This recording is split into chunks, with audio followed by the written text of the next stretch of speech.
Greetings Biafrans worldwide. Take a seat and listen to this important message. If you're new here, please like, share, and subscribe to our channel for more updates. July 2, 2025. Addis Ababa, African Union Headquarters. Leaders from across the continent gather for what was expected to be another formal summit. But what happened inside these walls was anything but formal. Because on that day, one president, a man barely 36 years old, stood up, stepped to the microphone, and said the words that would echo across the continent. Nnamdi Kanu deserves justice. And Africa must no longer stay silent. That man was Ibrahim Traoré, the transitional president of Burkina Faso. And from that moment on, Africa was no longer the same. Delegates leaned forward. Heads turned. The Nigerian delegation froze.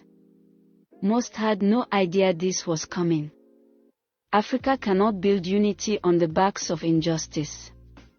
A son of this continent is detained without resolution. And we have remained silent because it is Nigeria's internal affair. But when justice becomes selective, freedom becomes meaningless. Some applauded quietly. Others stared, shocked. Nigeria's delegation walked out, storm-faced. Outside the summit hall, the news was already viral. Traoré's words were spreading across Twitter, TikTok, and Pan-African news feeds within minutes. Back in Abuja, President Bola Tinubu and his cabinet were stunned. What was supposed to be a quiet diplomatic week was now a public confrontation. The information minister dismissed the statement as reckless interference. But behind closed doors, the presidency was furious and scrambling. We can't let this narrative run unchecked. It paints Nigeria as a jailer of dissent. Then counter it. Go to ECOWAS. Go to the media. We need to take control fast. But it was too late. From Lagos to Lusaka, the statement struck a nerve. Because Traoré hadn't just defended Kanu. He had called out a silent norm in African politics. Now, young Africans were demanding more than justice for Kanu. They wanted accountability, transparency, unity built on truth. But why would Traoré take such a risk? He knew Nigeria, West Africa's powerhouse, would retaliate diplomatically. So what was the gain? Behind the scenes, analysts began piecing it together. Traoré had broken with France.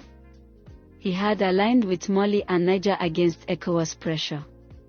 And now, he was challenging Nigeria's moral authority. This wasn't just about Kanu. This was about shifting the balance of African power. Tinubu was now stuck between two traps. If he ignored Traoré's words, he looked weak, internationally and domestically. But if he overreacted, he risked making Kanu a global symbol for political oppression. His options were narrowing. Meanwhile, inside Nigeria, opposition leaders began making quiet moves. Why hasn't Kanu's case been resolved? What does this government fear? Suddenly, the president's silence was fueling a domestic fire. AU officials were split. Some feared the Kanu issue could divide the union at a critical time. Others welcomed the honesty. Burkina Faso's foreign minister refused to back down, saying, "If the AU cannot speak for the oppressed, it has no moral authority." And so, a storm was gathering. A battle between old diplomacy and a bold new voice rising from the Sahel. One speech. One moment of defiance. And suddenly, Africa finds itself on the edge of a diplomatic divide, with Burkina Faso leading a movement of younger nations demanding more from the continent's leaders. Is this about one man's justice? Or is it the start of something far bigger? Just 48 hours after President Traore's explosive speech at the African Union Summit, Nigeria retaliated. Fast and hard. Not with tanks, but with something far more dangerous. Diplomacy. Nigeria's Ministry of Foreign Affairs issued a formal protest to the AU, denouncing Traore's remarks as unwarranted, inflammatory, and a gross interference in internal matters. Then came the emergency call to ECOWAS, an extraordinary summit called at Nigeria's request. We cannot allow reckless declarations to undermine regional peace and stability. Our sovereignty is not up for debate. But Burkina Faso was ready. Their response? Equally direct.